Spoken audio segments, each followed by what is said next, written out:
king and queen issued an edict: let no one pick fruit from this tree. Let no one even sit beneath its boughs. And all the inhabitants of that dreadful realm obeyed, except a maiden. The victory of their mother, the dark Lord Blood-gatherer, had a daughter, a maiden named Lady Blood. He told her of the tree and the prohibition of their king, trusting that she would obey. But Lady Blood was curious. She wondered about the taste of the fruit and pondered its possible origin. Finally, she could not resist looking on the miracle herself, so she went alone to where the tree stood, near the ball court and the graves of sacrificial victims. "Ah!" she exclaimed. "What sort of fruit is this? It simply has to be sweet. If only I could pick one and not be killed or banished. Just one." Then the head of one Hunachpul spoke from the fork in the tree. "Come, you're not really interested in these round things hanging from the branches. They're just skulls. You can't possibly want one." "But I do," answered Lady Blood. "All right, then. Stretch out your right hand." "Fine." Lady Blood reached toward the source of the voice, and the head squirted a bit of spit into her palm. Startled, the maiden drew back her hand and stared at it closely, but the saliva was gone. "The spittle I've given you is a sort of symbol," explained the voice of 1 and 7 Hunachpul, for they had merged and spoke with a single mind.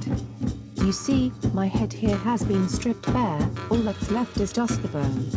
But that's the way it is even with the head of a great lord. He only looks decent because of the flesh on his skull.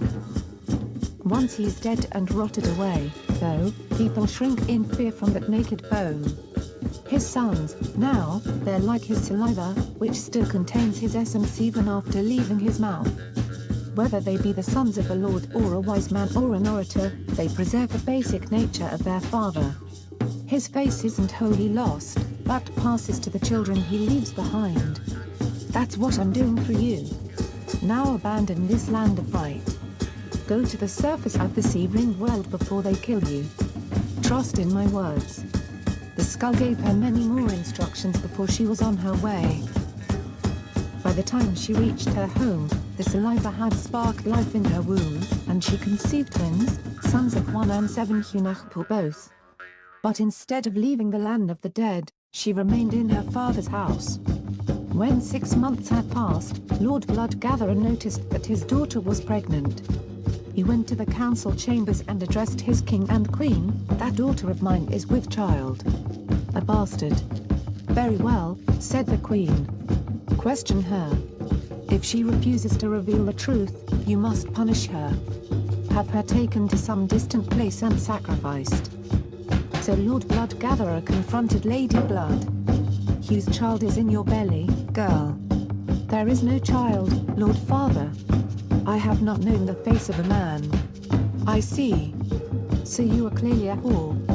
He summoned the royal guard, and when those 4 fearsome owls arrived, he gestured at his daughter. "Take her away for sacrifice. Bring back just her heart, in a gourd, and surrender it to our king and queen this very day." The royal guard departed, bearing aloft in black talons Lady Blood, the gourd and the council's bone-white blade, with which they were to sacrifice the maiden. Once they had traveled far from the center of the underworld, the owls alighted and reluctantly readied themselves to complete the task. Lady Blood begged them to reconsider. "It is not right that you should kill me, messengers. There is no disgrace carried in my womb, but a miracle, begotten when I went to visit 1 Hunachpul's head there beside the ball court. There is a greater power at work here, respected friends. You must not sacrifice me." The owls looked upon her unblinking for quite some time. They had known her all her life, had watched her grow into a delightful young woman. Deceit was not her nature. And even if she were lying, they realized with a start, they did not wish her to die. "But what can we take in place of your heart, Lady Blood? Your father demanded we bring it to the king and queen today. My heart will never belong to them. And you, friends, must no longer call this place your home. Never again let them force you to kill someone unjustly. There, upon the sea-ringed world, you can harry true villains. From now on, let the king and queen of death taste only blood, sap, resin. No more hearts burned in their presence. Not mine, not anyone's. She placed her palm on a cochineal croton tree. Drain the sap from this plant.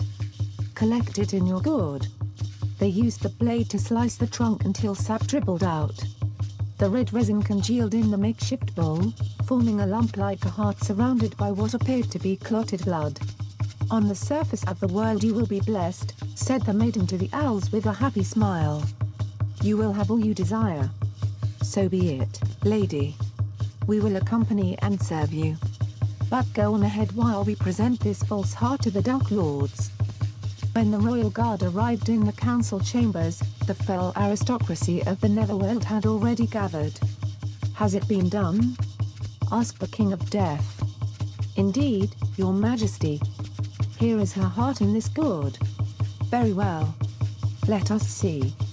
The king lifted out the coagulated sap, which looked for all the world like a heart glazed with ruddy gall. Excellent. Stir up the fire, let us set it among the coals. Once the resinous clump was thrown upon the fire, the Dark Lords delighted in the aroma of its burning. They stood near, leaned into the smoke, delighted at the sweet smell. As they watched it bubble and hiss, the owls slipped away, overtaking the maiden and leading her up through caverns, out of the bleak land of the dead and onto the surface of the earth.